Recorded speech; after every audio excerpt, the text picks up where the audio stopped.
يا اخواننا الجواسيس، اسمعوا هاي المعلومات اريد اعطيكم اياها. طبعا المفروض يكون الجاسوس محنك وذكي ويجاوب على جميع الاسئله.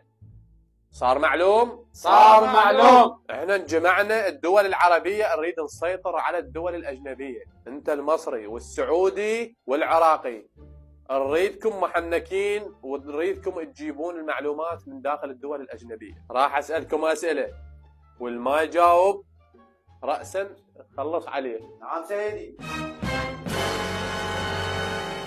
السؤال الأول إلك المصري. نعم يا باشا. شنو أصغر حيوان بالكون؟ يا معلم، أصغر حيوان بالكون الناموسة. ناموسة؟ شنو هالناموسة النوب هاي؟ يا باشا يعني البقة. بقى؟ شنو هالنوب بقى هاي؟ سيدي يقصد بقاية بالعراقي. طلعت بقاية؟